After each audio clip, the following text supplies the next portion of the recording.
हुकूमत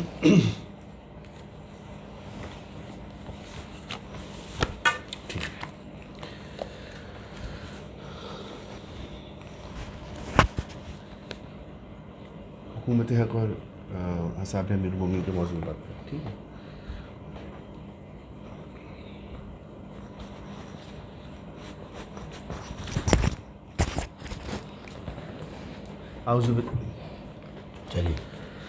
आऊज़ुबिल्लाहि मिनश्शैतानिर्रजीम बिस्मिल्लाहिर्रहमानिर्रहीम। तमाम तारीफ़ खुदाए बरतर के लिए, दुरूद व सलाम मोहम्मद व आले मोहम्मद के लिए। नाज़रीन इकराम, मैं आपका मेज़बान ख़ावर रज़ा नक़वी क़ाइम टीवी की ख़ुसूसी नशियात माह रमज़ान की ट्रांसमिशन में आपकी खिदमत में हाज़िर हूँ। रहमत रमज़ान हमारा ये प्रोग्राम मुसलसल आप क़ाइम टीवी पर देख रहे हैं, हफ्तावार 2 प्रोग्राम। आज भी हम मुसलसल बात करेंगे हुकूमत हक़ और असहाब अमीरुल मोमिनीन अलैहिस्सलाम पर। आइए चलते हैं, अपने मेहमान हमारे स्टूडियो में मौजूद हैं। बेइंतहा मसरूफ़ियत के बाइस फिर इन्होंने टाइम निकाला, चलते हैं उनकी तरफ और उनसे गुफ्तगू का आगाज़ करते हैं। अस्सलाम वालेकुम।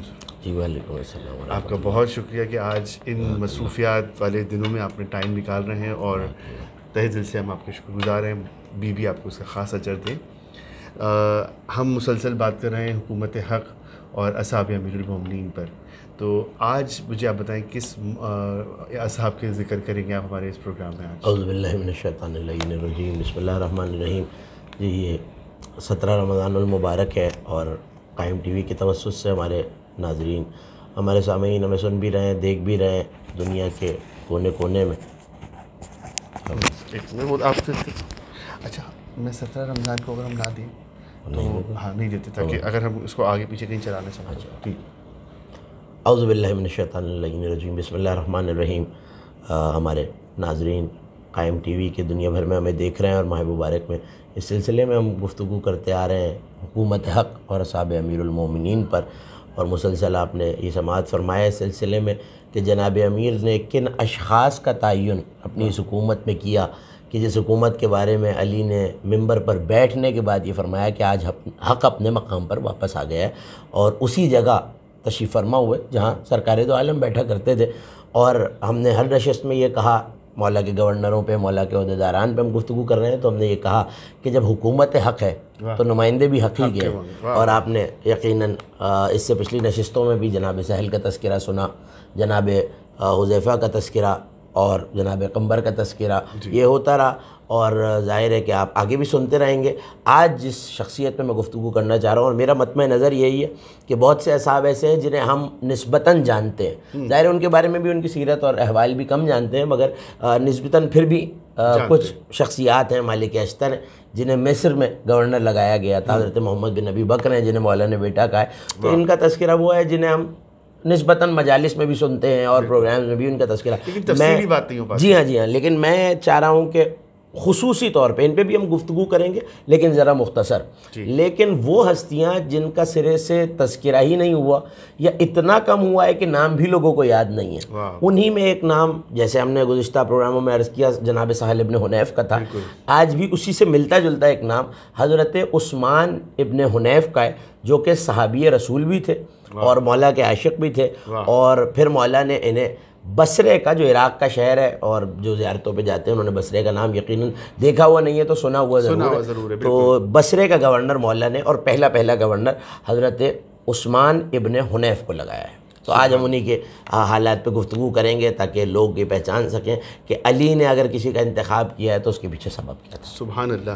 अच्छा हुजूर, मैं आपसे सवाल करना चाहूँगा कि उनका इंतखाब मौला अली ने क्यों किया? क्या गुज़िश्ता अदवार में कोई उनकी क्या खिदमत थी, उस पर थोड़ी सी रोशनी डालिए। देखिए, पहले तो सबसे पहले वो अंसारी थे और हज़रत सहल इब्न हुनैफ़ के बारे में मैंने ये अर्ज़ किया था कि वो भी अंसारी थे। और अंसार वो तबका है जिन्होंने वेलकम किया है, खुशामदीद कहा है अल्लाह के रसूल को मदीने में और उनकी नुसरत की है, तो वो पहले ही नुसरत करने वालों में तो शामिल हैं। तो ये अंसारी होना खुद अपने आप में एक फ़जीलत है। ज़ाहिर माजरों की अलग फ़ज़ाइल हैं और अंसार के अलग हैं। तो पहली तो ये बात, सहाबी रसूल हैं और बहुत सारे फ़ज़ाइल के रिवायात और अहादीस को अहले बैत के मामले में, और सिर्फ अहले बैत के बारे में नहीं, दीन के बारे में नकल भी किया है, तो रावियान हदीस रसूल में भी है। दूसरी बात ये कि पैगम्बर अकरम के बाद भी खिलाफत सानिया के दौर में, खिलाफत ऊला के दौर में तो तफसील नहीं मिलती, बल्कि ये ज़रूर मिलता है, जैसे हमने गुज़िश्ता 2-3 प्रोग्रामों में अर्ज़ किया कि 12 अफराद ऐसे हैं जिन्होंने पहली खिलाफत, चूँकि हक़ पे मबनी नहीं थी और उस पर तफसील से गुफ्तगू कर चुके हैं, उसको हर प्रोग्राम में ज़ाहिर दोहराना ज़रूरी नहीं है। तो 12 अफराद जो खड़े हुए हैं और वो लोग जो उस खिलाफत पे राज़ी नहीं थे, इस मतम नज़र को, इस फ़िक्र को रखते हुए कि अली का हक़ है, हाँ, तो ये भी उन लोगों में जिनके बारे में इमाम सादिक ने फरमाया कि इनसे मोहब्बत रखना वाजिब है हर मोमिन पे। सुभान हर विला रखने वाले को इनसे विला रखनी है। क्यों? क्योंकि इन्होंने अली से विला रखी है और आवाज़ हक़ बुलंद की, और परवरदिगार आवाज़ हक़ बुलंद करने वालों को पसंद करता है। तो जो जुमले इन्होंने कहा, सबसे पहले तो मैं वो नकल करना चाहता हूँ। उन 12 के 12 अफराद ने कुछ ना कुछ कहा है एहतजाजन, और अपना एहतजाज रिकॉर्ड कराया ताकि तारीख़ में महफूज हो जाए। तो जनाब उस्मान बिन हुनैफ ने आगे बढ़ के कहा, उस वक्त ज़ाहिर है कि जो अपना हक़ समझ रहे थे तख्त खिलाफत को और मकाम मुस्तफ़ा पे बैठे हुए थे, जो कि हुकूमत हक़ नहीं थी, उसकी लातादाद वजूहात है, तो इन्होंने कहा कि सुनो, ये तुम्हारा हक़ नहीं है, मैंने रसूल से ख़ुद इन कानों से सुना है। अपने कानों की तरफ इशारा किया और कहा कि मेरे अहले बैत की मिसाल आसमान के सितारों की मिसाल है जो कि ज़मीन पर है। देखो, ना इनके बराबर चलो ना इनसे आगे चलो, बल्कि इनसे रास्ता तलाश करो। और शिया सुन्नी किताबों में ये हदीस मौजूद है कि मैं शम्स हूँ, अली कमर है, और हसनैन जो हैं वो 2 सितारे हैं, नजदैन हैं। तो जब सूरज ना रहे तो चांद की पैरवी करो, और जब चांद ना रहे तो सितारों के पीछे चल पड़ो। तो कहा अहले बैत सितारे और इनकी पैरवी करो, ना इनसे आगे चलो, इनकी इताअत करो और इन्हें रास्ता बनाओ, मशअले राह बनाओ। और उसके बाद जो जुमला फरमाया, कहना है कि मैंने रसूल से बढ़ के पूछा कि सरकार अहले बैत हैं कौन? तो पलट के कहने लगे अली और अली के बेटे। सुभान अल्लाह, सुभान। और उसके बाद उन्होंने आयत पढ़ी, कहा कि तुमने रसूल की हदीस का इनकार किया। एहतजाज रिकॉर्ड कराते हुए ये कहा कि तुमने हदीस रसूल का इनकार किया है। और अल्लाह कुरान में सूरह अनफाल में ये कह रहा है कि अल्लाह के वादों से ख़यानत न करो और रसूल से ख़यानत न करो। वाह वाह वाह। तो ये बता रहे हैं एहतजाज रिकॉर्ड करा के कि हम तो अली के चाहने वाले हैं, अली की विला, अली की मोहब्बत, विलायत अली पे कायम है और मौला को ही बरहक समझते हैं। लेकिन इस ऐलान ने यह बताया कि उस्मान इब्न हुनैफ खयानतकारों में नहीं है, अमानतदारों में है। सुभान अल्लाह, क्योंकि अली का चाहने वाला है। सुभान अल्लाह, सुभान अल्लाह। अच्छा, मेरा आपसे सवाल ये है कि मौला अली के दौर में हज़रत उस्मान बिन हुनैफ की जो हुकूमत रही, तो उसके बारे में थोड़ी सी रोशनी डालें। तो देखिए, इसका पहले तो पस मंज़र जो आपके पिछले सवाल से जुड़ा हुआ है वो ये है कि इसका पस मंज़र पहले तो बयान करना ज़रूरी है।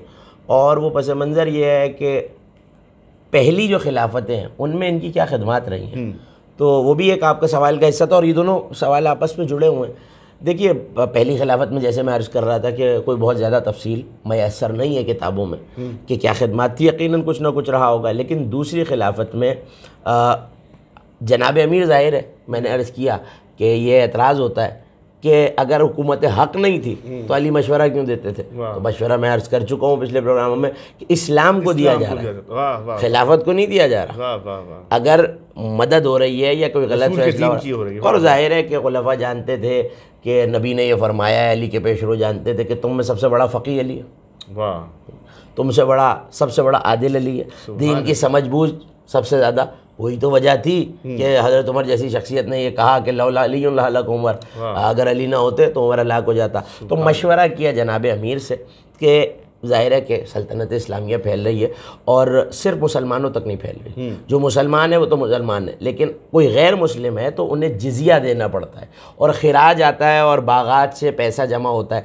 तो ज़ाहिर है कि हुकूमत इसी पैसे और टैक्स से चलती है। तो ये टैक्स जमा करके जब मंगाना है तो कोई आदिल शख्स चाहिए, कोई ऐसा चाहिए कि जो भरोसेमंद हो, जिस पे एतबार किया जा सके। तो जनाब अमीर से मशवरा किया गया तो मौला ने ये कहा कि अपने खिलाफत के दौर में उस्मान इब्न हुनैफ को इराक़ में गवर्नर लगाओ और हुज़ैफ़ा यमान को साथ भेजो, जनाब हुज़ैफ़ा को।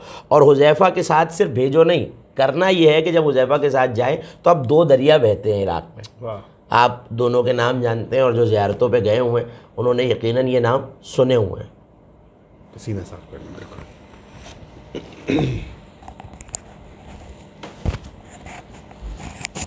चलिए जनाब जी।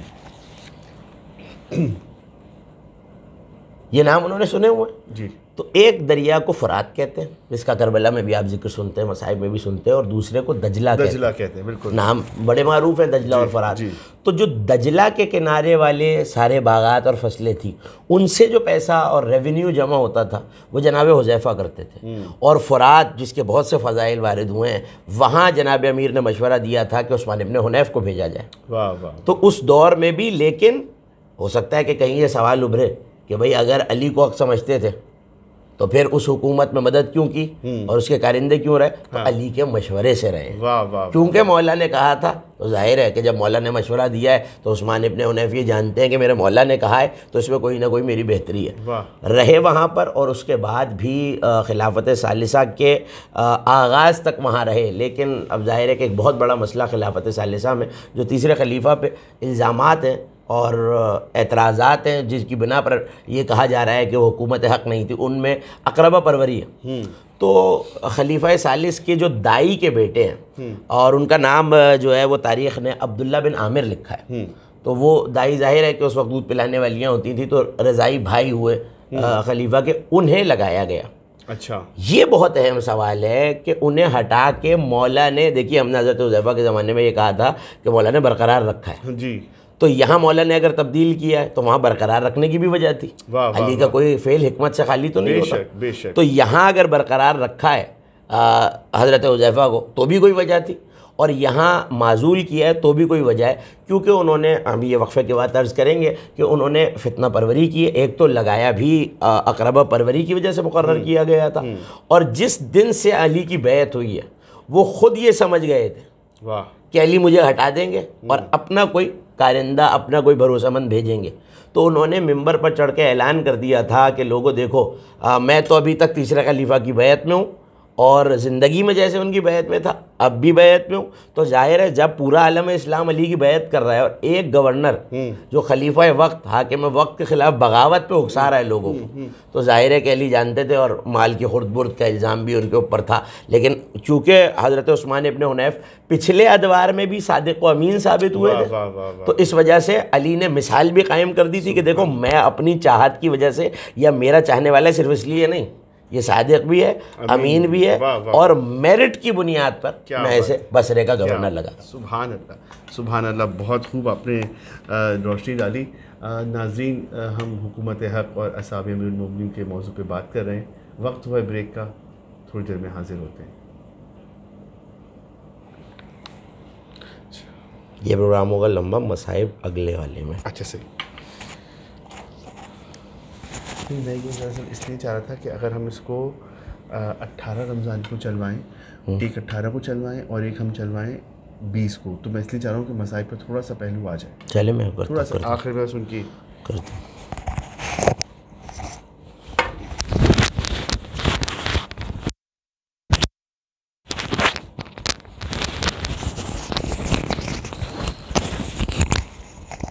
बाकी सवाल तो उनका इंतकाल कैसे हुआ और ये सब नहीं, अभी आपने दोबारा सवाल कीजिएगा कि आप उन वजूहात पे गुफ्तगू कर रहे थे जी कि मौला ने गवर्नर क्यों बनाया है।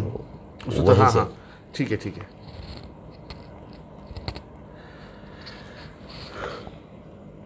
जी नाज़रीन, हम ब्रेक से वापस आ चुके हैं और हमारे साथ हमारे स्टूडियो में मौजूद हैं मौलाना असद अली ज़ैदी। आइए चलते हैं उनकी तरफ और उनसे गुफ्तगू का आगाज़ करें। जी हुजूर, अभी आप फरमा रहे थे कि हज़रत उस्मान बिन हुज़ैफ़ा, उस्मान इब्न हुनैफ, अच्छा उस्मान, दोबारा कर लीजिए, उस्मान बिन हुनैफ, ओके। उनकी गवर्नर क्या था? उनका गवर्नर, उनकी हुकूमत के बारे में थोड़ा नहीं, उनकी तकर्रुरी की वजह पे बात कर रहे थे कि मौलाना ने क्यों गवर्नर लगाया, इस पे बात कर रहे थे। जी नाज़रीन, हम ब्रेक से वापस आ चुके हैं और हमारे स्टूडियो में मौजूद हैं मौलाना असद अली ज़ैदी। आइए चलते हैं उनकी तरफ और अपने प्रोग्राम का आगाज़ करते हैं। हुजूर, मैं आपसे ये जानना चाहूँगा कि हज़रत उस्मान बिन हुनैफ, उनके गवर्नर की तकर्रुरी जो मौलाना ने की, तो उस पर थोड़ी सी मज़ीद और आप रोशनी डालिए। जी, वक्फे से पहले एक तो हम ये बता रहे थे कि देखिए, अगर हक़ की हुकूमत अली कह रहे हैं तो पिछले अदवार में भी इन्होंने मेरिट पे काम किया है और जाहिर है कि उन्होंने अपने आप को मनवाया, अपने किरदार को। सादिक व अमीन होना, इस्टेब्लिश होना, किसी भी फरमा रबा का, हाकिम का, गवर्नर का, हुकूमत के किसी भी इदारे में सादिक व अमीन होना बहुत ज़रूरी है। वरना जाहिर है कि ज़ाहिर जिनका ताल्लुक़ पाकिस्तानियत से वो जानते हैं कि नाअहल हो जाते हैं और हुकूमतें नाअहल भी होती हैं। तो नाअहली होती इसी बुनियाद पे कि सादिक और अमीन नहीं रहे। तो ये 1400 साल पुराना फ़लसफ़ा है जो अली ने दिया हुआ है कि हाकिम सिर्फ हाकिम नहीं, हाकिम का नुमाइंदा भी सादिक और अमीन होना चाहिए, और उन्होंने अपने आप को सादिक और अमीन बनवाया है। तो अब हज़रत उस्मान इब्न हुनैफ को भेजा गया। पहले तो उन्होंने ऐलान कर दिया, जब ऐलान कर दिया जो गुज़िश्ता अब्दुल्ला बिन आमिर थे, तो अब कमाल ये है कि अब मैं क्या करूँ कि कर्रार का मानने वाला, जरी का मानने वाला तो जरी होता है। लेकिन अब जब वो लगाए गए थे, जो गुज़िश्ता साहब थे, उन्होंने ये किया कि ऐलान तो कर दिया कि मैं उसी बैत पे हूँ और देखो मैं खून उस्मान का बदला लूँगा और मैं पीछे नहीं हटूँगा और मैं चाहता हूँ तुम सब मेरे साथ हो जाओ और मैं अली की बैत नहीं करूँगा। ये कह के रातों रात अपने एक शख्स को, एक उम्माल में से किसी को अपना नायब मुकर्रर किया और बहुत सा माल बैतुल माल में से लेकर रातों रात मदीने की तरफ रवाना हो गए। अच्छा, वहाँ क्या मंजर है? वहाँ कुछ बैत तोड़ने वाले जिनमें बड़े बड़े नाम तारीख़ इस्लाम के मौजूद हैं, तलहा ज़ुबैर जैसी शख्सियात के नाम मौजूद हैं। तो वहाँ बैत तोड़ी जा रही है। अब जब बैत तोड़ी जा रही है तो ये रातों रात वहाँ पहुँचे और जाके कहा कि तुम लोग किस इंतज़ार में, और तुमने अली की बैत कर ली। ये कहना बता रहा है कि पहले से कोई गुफ्तगू हो रखी है कि तुमने अली की बैत कर ली और मैं बहुत सा माल लेके आया, और उसके बाद ये शाम, हाकिम शाम के पास चले गए। लेकिन सिफ़ैन में अब्दुल्ला बिन आमिर का कोई तस्करा तो नहीं मिलता। आए उस्मान इब्न हुनैफ, ज़ाहिर है वो जानते थे कि अली ने मुझे हटा ही देना है। उस्मान इब्न हुनैफ आए और लोगों में आके अपनी हुकूमत को कायम किया। चूँकि पहले भी बसरे में रह चुके थे और इराक़ की सरज़मीन पे, तो लोग ऐसा नहीं था कि उस्मान इब्न हुनैफ कोई नया नाम था, तो लोग जानते थे। तो बसरे के लोगों ने कबूल किया और बाकी बैतुल माल की जो खुर्द बुर्द है उन्होंने मौला को बताया कि जो गुज़िश्ता गवर्नर रहे हैं खिलाफत सालिसा के दौर में, उन्होंने ये किया और वो कुछ माल लेके गए और उस माल से मुआवनत भी हुई है। और इसी अब्दुल्ला बिन आमिर ने जाकर मदीने में बहकाया और भड़काया है, या आमादा कह लीजिए किया है उन लोगों को जो मौला के ख़िलाफ़ कत्ल उस्मान का बदला लेने, जिसकी वजह से जंग जमल हुई है, और वो निकले हैं बसरा ही की तरफ। गाय में बसरे में लोग तैयार करके आए हों, हालांकि लोग ज़ाती तौर पे नहीं चाहते थे, लश्कर बाहर से आया बसरे में, और यही वजह के बाद में मौला इराक़ आए और कूफे को दारुल खिलाफा बनाए। तो कहा मैं बसरे में लोग भी छोड़ के आया और मैंने पैसे भी आमादा, और ख़ुद जो है वो निकल गए।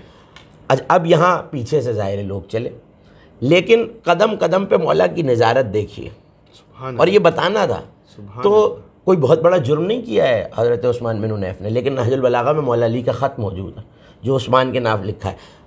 रोसाए शहर ने, शहर के अमीर लोगों ने, एलीट ने, जिनको आप शहर के बड़े बड़े लोग कहते हैं, उन्होंने दावत रखी और गवर्नर उसमें शरीक हो गए। जाहिर है कि ऐसी महफिलों में बुलाया जाता है। तो तंबीह की है मौला ने कि देखो, अगर फ़कीरों की महफिल में जाओ तो कोई बात नहीं, मगर अगर अमीरों की महफिल में जाओगे और उनके दस्तरखान पे, तो इससे एक तो हुकूमत का तसव्वुर गलत जाता है कि शायद अमीरों के हाथ में, और दूसरा वो जो गरीब तबका है वो ज़्यादा है और वो तुमसे मुतनफ़िर होने लगेगा। देखो, किसी खाने की तरफ तवज्जो नहीं दो, तुम्हारा वो इमाम और पेशवा, और उसके बाद जो फ़ज़ाइल जनाब अमीर ने अपने पढ़े हैं और वो लिखे हैं, ये कमाल जुमला है और इससे तायीद मिलती है का सुनो, तुम्हारे इमाम ने जब खैबर का दर उखाड़ा था तो मैं 3 दिन के रोज़े से था, मैंने ग़िज़ाई क़ुव्वत से खैबर का दर उखाड़ के 40 हाथ पीछे नहीं फेंका था, अपने सर के ऊपर से मौला ने खैबर का दर फेंका है। और आप अय्याम अलविया भी इसी रमज़ान में आप सुनते रहते हैं मजालिस में कि खैबर के दरवाजे को पुश्त सर से फेंका और 40 हाथ दूर गया और खंदक पर रहा। कहा देखो, मैंने ग़िज़ाई क़ुव्वत से नहीं, इलाही क़ुव्वत से। वाह वाह वाह वाह, सुभान अल्लाह। तो अली को अल्लाह ने वो क़ुव्वत दी थी। मैं तुम्हारे फ़ेल पे राज़ी हूँ, लेकिन मैं तुम्हें तंबीह करता हूँ। और बहुत से ख़ुतूत जो हैं, मकातीब हैं मौला के, 5 या 6 ख़ुतूत हैं। ज़ाहिर है कि इस मुख्तसर वक्त में हम सब पे गुफ्तगू नहीं कर सकते, लेकिन जो कुछ सारे अहम हैं, मगर कुछ जो मैं चाहता हूँ कि मेरे सुनने वालों तक पहुँच जाए, उनमें जब अहले बसरा चले तो मौला भी चले मदीने से। तो उस वक्त मंजिले बाज़ ने लिखा ज़िक़ार पे थे, कुछ ने लिखा रबज़ा, जहाँ जनाब अबूज़र को शहीद किया गया और उनकी ख़बर है, तो रबज़ा पे थे। रबज़ा से मौला ने ख़त लिखा है कि देखो, बैत तोड़ने वाले नबी ने कहा था मौला से कि 3 लोगों से तुम्हें जंग करनी पड़ेगी।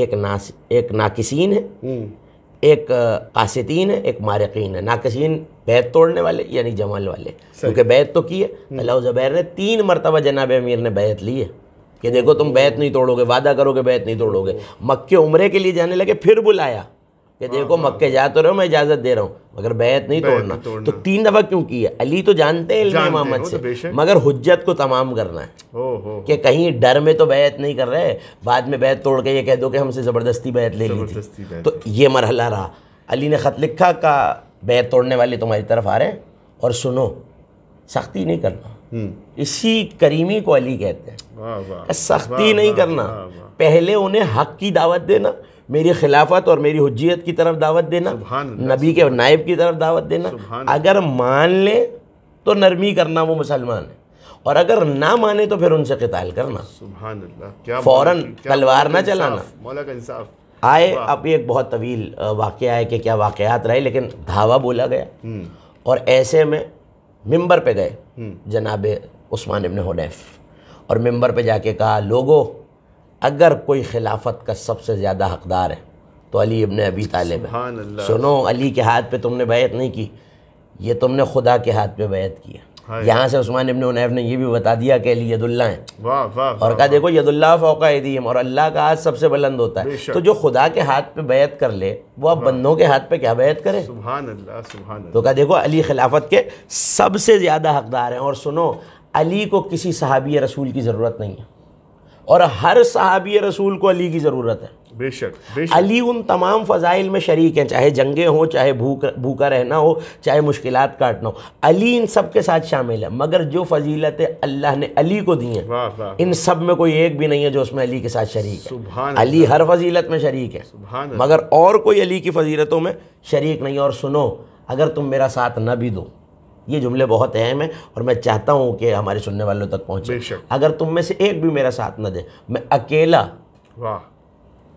अली की रिकाब में जंग करूँगा। क्या तुम मेरा साथ? बाज़ ने हाँ कहा, बाज़ ने जवाब दिए, वो एक अलहदा तफसील है। लेकिन एक जुमला बहुत अजीब कहा है, और वो बड़े अकीदत और अकीदत से भरा हुआ जुमला है। पलट के कहने लगे, मैं अकेला भी हूँ तो अली के साथ जंग करूँगा, मुझे ज़िंदगी से ज़्यादा मेरा मौला अली प्यारा है। सुभान अल्लाह। अली को छोड़कर ज़िंदा रहने से बेहतर है कि मैं हुब्बे अली लेके बारगाह खुदाबंदी में चला जाऊँ। घेरा गया और ज़ाहिर है बैतुल माल पे कब्ज़ा कर लिया गया। इतने मज़ालिम ढाए गए कि ऐसा लगता था कि उस्मान इब्न हुनैफ बूढ़े हो चुके हैं। इतने नहीं हो चुके बल्कि उनके चेहरे से जितने बाल हैं, ये भवें, ये दाढ़ी मूछ, ये खींच दिए गए। तो आप सोचेंगे कितना तकलीफ़ दे अमल है कि हमारा अगर बाल भी टूट जाए तो जान निकल जाती है। तो एक एक बाल को पकड़ के खींचा गया, उनकी भवों को नोचा गया। इतने जुल्म के बाद कत्ल नहीं किया गया, क्योंकि जानते थे कि इसका बदला लिया जाएगा, हमसे इसका क़िसास लिया जाएगा, तो आज़ाद छोड़ा। तो मौला ज़िकार के मकाम पे पहुँचे, और जब हज़रत उस्मान इब्न हुनैफ मौला तक पहुँचे तो देख के जनाब अमीर ने गिरिया फरमाया और कहा, आसमान की तरफ सर बुलंद के कहा, मालिक तू उन्हें कत्ल कर जिन्होंने मेरे शियों को कत्ल किया, तू उस जुल्म का बदला ले जिसने मेरे शियों पे जुल्म किया है, तो तू ही बदले लेने वाला है। और मौला ने बद्दुआ की है, और कितना बड़ा मर्तबा है कि वो कह रहे हैं कि अगर मैं अकेला भी रह जाऊँ तो जंग की है मौला के साथ मिल के, और ऐसी जंग की है कि जुल्म भी सहा है। ये कैसे जाने वाले थे कि सिर्फ हक़ के लिए आवाज़ नहीं बुलंद की है, 3 मरहले हैं हक़ के लिए। ज़बान से रोको, हाथ से रोको, दिल में बुरा कहो। सबसे अफजल है कि हाथ से रोका जाए, हाथ से नहीं रोक सकते तो ज़बान से रोको, और अगर दोनों पे कादिर नहीं हो तो दिल में, तीनों मरतबों पे फायज है। सुभान अल्लाह, सुभान अल्लाह। अच्छा हुजूर, आखिर में मेरा सवाल आपसे ये है कि उनका इंतकाल हुआ या वो जंग लड़ते वो शहीद हुए क्या? जी, जंग तो लड़ी है, लेकिन शहादत के बारे में रिवायत नहीं मिलती। ये ज़रूर है कि ये मज़ालिम तो हुए जो उनके बाल नोचे गए और मज़ालिम ढाए गए हैं, और उन पर जी हाँ, और उन्हें ज़ाहिर ज़दोकोब किया गया, मारा पीटा गया, उन पर मज़ालिम ढाए गए, लेकिन जंग लड़ी है और बाकायदा जंग जमल के बाद ज़िंदा रहे और कूफे मौला के साथ वापस आए, और फिर कूफे में ही बसे। और रिवायतें ये कहती हैं कि फिर बीमार रहे और एक अरसे तक इस काबिल सेहत नहीं थी कि दूसरी जंगों में शरीक हो सके, और खिलाफत माविया इब्न अबू सुफियान के दौर में, माफ़ कीजिएगा, खिलाफत माविया बिन अबू सुफियान के दौर में आखिरी जो दौर था उसमें जाके इनकी वफ़ात हुई है। तो बाकायदा ज़ाहिर है जो मोहब्बत अली में गुजर जाए वो शहीद ही होता है, लेकिन तलवार से शहादत नहीं है।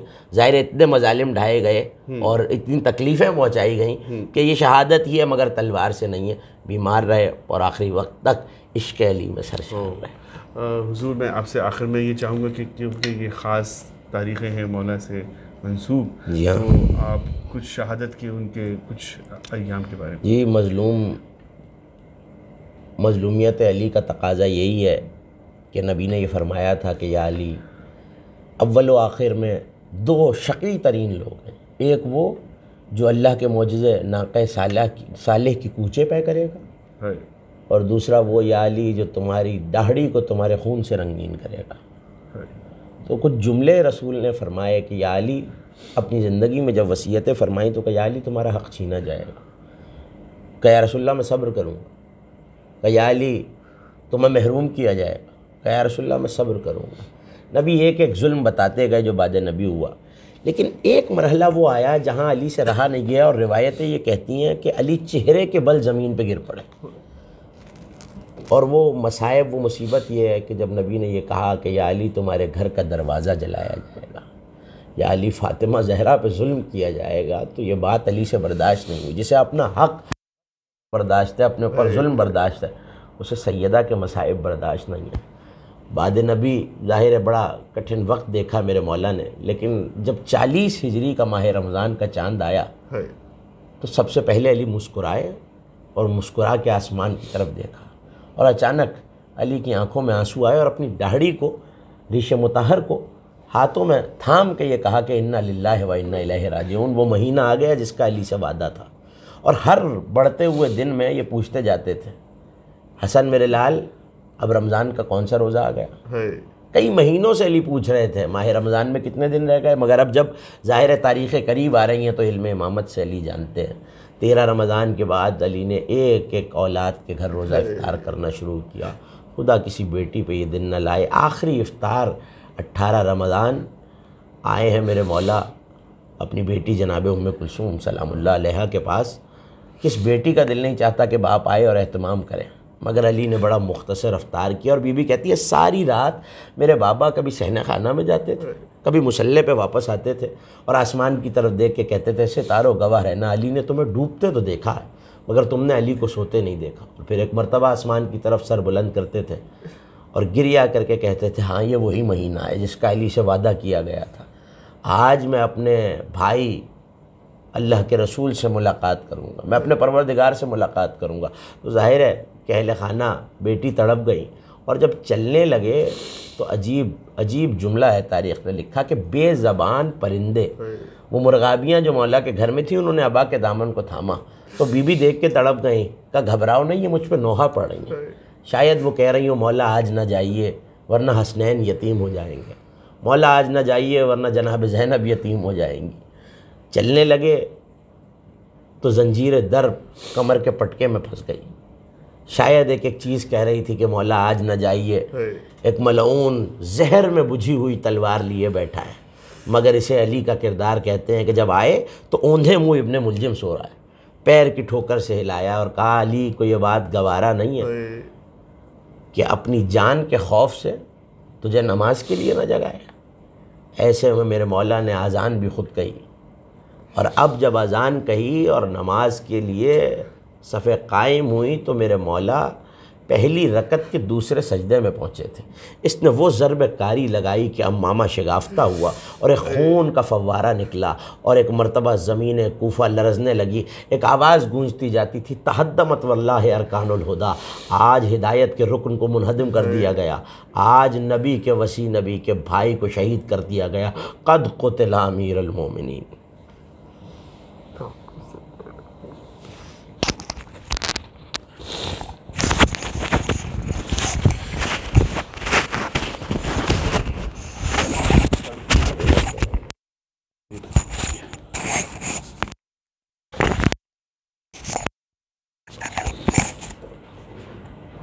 शुक्रिया।